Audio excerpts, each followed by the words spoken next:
Good morning बच्चों। कैसे हैं आप सभी। मैं आशा करता हूँ अपने परिवार के साथ अपने घर पर कुशलपूर्वक होंगे बच्चों आप सभी। बच्चों, हमने एक यूटी लिया था पहला, और उसमें हमने पाया कि बच्चे एक तो पेपर नहीं कर रहे हैं, जो कि गलत बात है। आपको बच्चों पेपर तो करना ही पड़ेगा। अगर आप पेपर नहीं करोगे तो आपको मार्क्स कैसे मिलेंगे। इसलिए मेरा सभी बच्चों से अनुरोध है, पेपर करें, पूरा करें, जो आपको समझ आ रहा है वो करें। कोई समस्या है तो आप पूछिए। कुछ छात्र पेपर में जुड़ना ही नहीं चाहते, गलत बात है, ऐसा नहीं करना चाहिए आपको। दूसरी बात, हमारे जो पेपर आ रहे हैं वो सारे वर्कशीट से संबंधित ही हैं, और आपने इन वर्कशीटों को ध्यान से पढ़ा तो बच्चों आपको कोई और बुक्स पढ़ने की ज़रूरत नहीं है। आप पास क्या अच्छे मार्क्स आप ला सकते हैं। तो बच्चों, ये हमारी वर्कशीट का जो वीडियो है इसको आप ध्यान से सुने, और इन वीडियो को लाइक और सब्सक्राइब करें, जिससे आप तक हमारी वीडियो पहुंचती रहे। तो मैं आशा करता हूं आप मेरी वर्कशीट को अंत तक देखेंगे, क्योंकि आप अगर इसको पूरी नहीं देखेंगे तो आप पूरी तरह समझ नहीं पाएंगे। इसलिए मेरा आपसे अनुरोध है, आप पूरी देखेंगे। बच्चों, बात करते हैं हम रस की, रस के सिद्धांत। ये वर्कशीट बच्चों 64 है, दिनांक आज 7 है। हिंदी कक्षा 10 की बात है बच्चों। यहाँ पर आपको अपना नाम लिखना है, यहाँ पर अपने कक्षा अध्यापक का नाम लिखना है। बच्चों, जैसा कि हमें पता है, हमने पढ़ा था रस कहते किसे। किसी कोई काव्य होता है, उसको पढ़ने सुनने से जो आनंद की प्राप्ति होती है वो रस कहलाता है। हमने कई बार बताया आपको, सुनने, पढ़ने और सुनने पढ़ने से जो आनंद आता है उसको हम रस कहते हैं।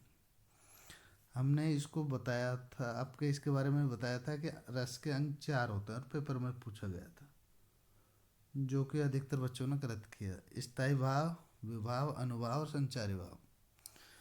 स्थायी भाव भी पूछे थे 9 या 11, ये हमने बताए थे आपको। और एक स्थायी भाव की परिभाषा पूछी थी, वे भाव जो मन में स्थायी रूप से स्थापित रहते हैं। वे भाव जो मन में स्थायी रूप से स्थापित रहते हैं वो स्थायी भाव कहलाता है। स्थायी भाव के 2 भाग होते हैं बच्चों, ये भी हमने बताया। कितने प्रकार होते हैं? 2। वो कौन कौन से हैं बच्चों 2 प्रकार? वह आलम्बन विभाव और उद्दीपन विभाव। अनुभाव और संचारी भाव के बारे में हम जानेंगे। अनुभाव है क्या? अनुभाव है क्या? अनुभाव का मतलब है बच्चों मनोगत, मन में उत्पन्न जो भाव प्रकट होते हैं, शारीरिक प्रक्रिया होती है, वो अनुभाव कहलाता है। मतलब इंसान के मन में जो भाव व्यक्त करने वाली शारीरिक प्रक्रिया होती है वो अनुभाव कहलाती है। इनकी संख्या बच्चों समय के अनुसार 8 बताइए। और इनकी संख्या कितनी है बच्चों? 8।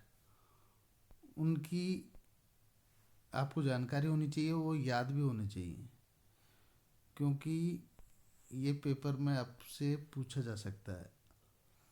क्या पूछा जा सकता है? अनुभाव जो हैं वो कितने होते हैं, उनके नाम लिखो। तो यह अनुभाव है स्तंभ, स्वेद, रोमांच, भंग, कंप, विवनता, अश्रु और प्रलय। ये हमारे अनुभाव हैं, 8 प्रकार के हैं, याद कर लो, ये बहुत महत्वपूर्ण है। दूसरी बात आती है बच्चों संचारी भाव। किसकी? संचारी भाव। दूसरा हमारा पॉइंट है संचारी भाव। तो बच्चों संचारी भाव पे आ जाते हैं हम।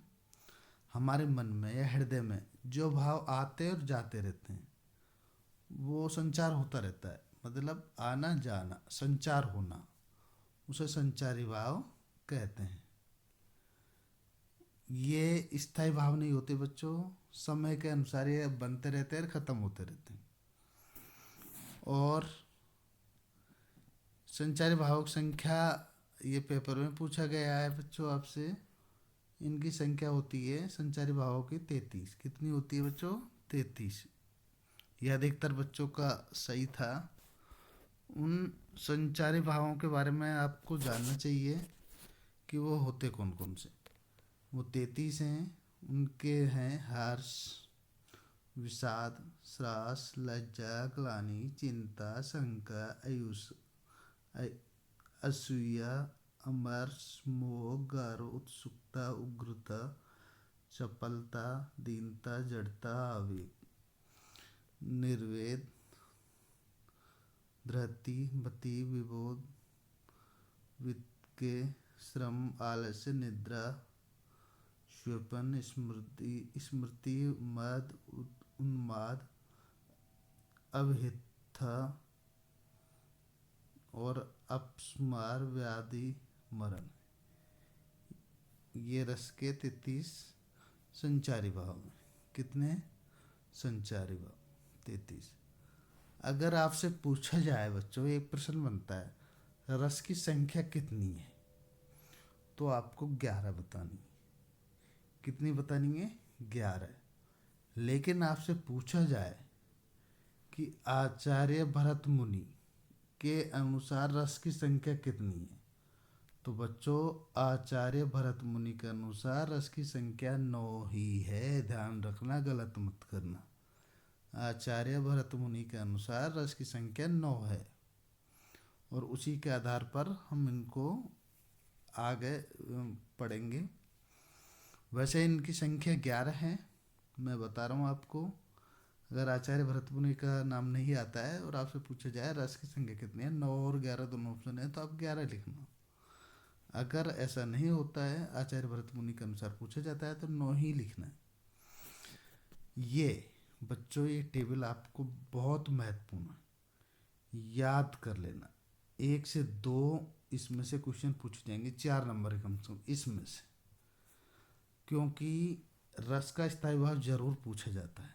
100% कोई रोक नहीं सकता। 2 क्वेश्चन इसके हैं। तो बच्चों सबसे पहले हमारे जो रस के स्थायी भाव हैं, श्रृंगार रस है। श्रृंगार रस का स्थायी भाव रति कहलाता है। और करुण रस का स्थायी भाव क्या है बच्चों?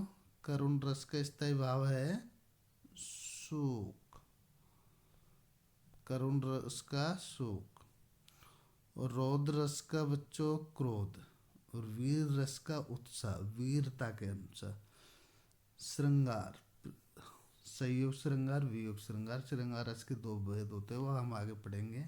जो प्रेम को दिखाते हैं, वात्सल्य को दिखाते हैं, मतलब पति का पत्नी के प्रति उस तरह का प्रेम दिखाते हैं। रति प्रेम, लगाव। करुण शोक, दुख एक तरह का। रौद्र क्रोध, गुस्सा आना। वीर, वीर का मतलब होता है उत्साह, मतलब लड़ाई के लिए बिल्कुल तत्पर। हास्य, अगला कौन सा? हास्य, हंसी। दूसरा शांत, निर्वेद, शांत कर सकते, निर्वेद भी कर सकते, इसमें शांत भी कर सकते। भयानक रस, भय। भयानक रस्म का स्थायी भाव भय। अद्भुत, विस्मय। अद्भुत का विस्मय।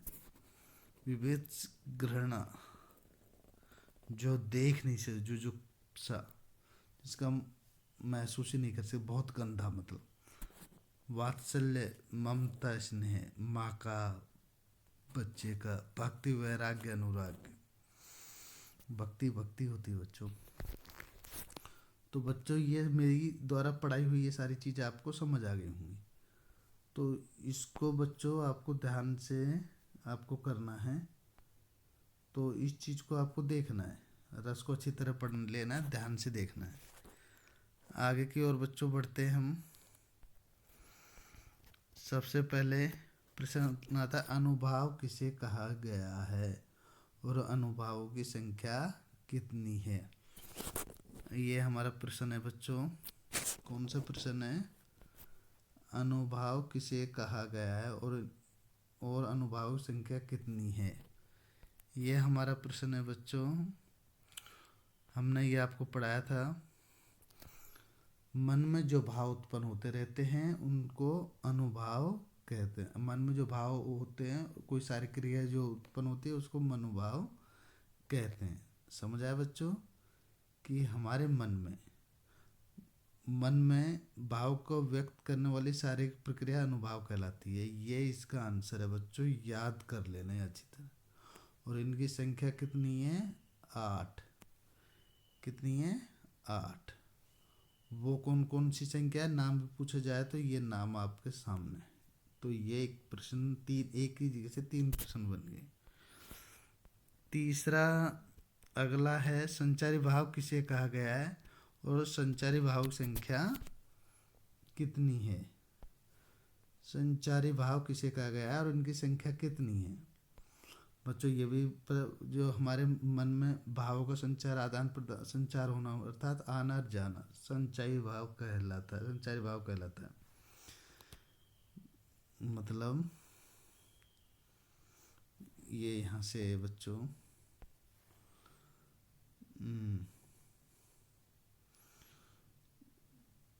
एक मिनट बच्चों, संचारी भाव हृदय मन के संचरण आने जाने वाले भावों को संचारी भाव कहा जाता है। ये संचारी भावों की संख्या बच्चों 33 है। कितनी है? 33। वो 33 कौन कौन से हैं वो मैं आपको बता देता हूँ। वो 33 ये, इनको याद कर लेना, करो तो, वरना कर लोगे तो ठीक रहेगा क्योंकि इनमें से भी पूछा जा सकता है।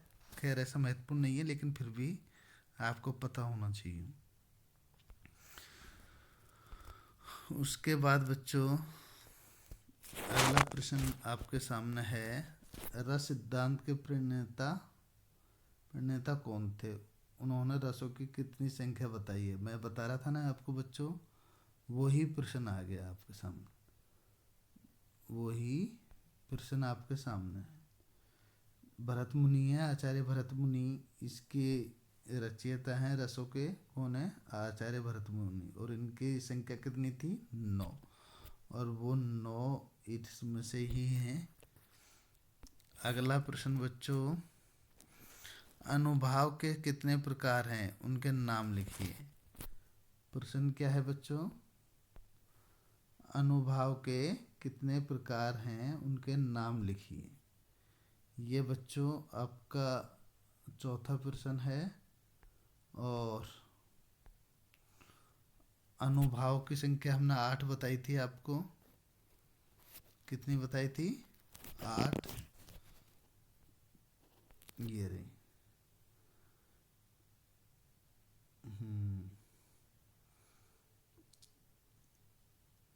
ये इनकी संख्या है, ये इनका अर्थ है।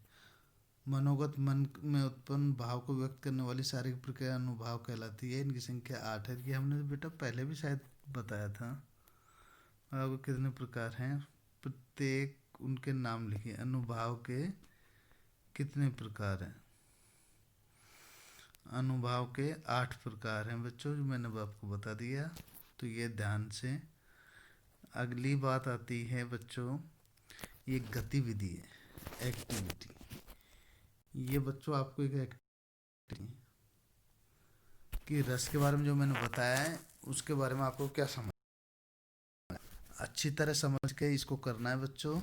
और हो सके तो रस के बारे में 4 या 5 दोहे आप पहले पढ़ो के आओगे, कविता में देख के आइए और उनमें से छाटने की कोशिश कीजिए। खूब लड़ी मर्दानी, वो तो झांसी वाली रानी थी, इसमें वीरता रस का उल्लेख किया गया है। ठीक है बच्चों, तो आज हम अपनी बात को यहीं पर विराम देंगे। और आशा करता हूँ मेरी बताई गई आपको बात आपको समझ आई होगी। और आशा करता हूँ आप आगे से सभी वर्कशीटों को देखेंगे और आप पढ़ाई पे विशेष ध्यान देंगे। थैंक यू, धन्यवाद। आपका दिन शुभ हो।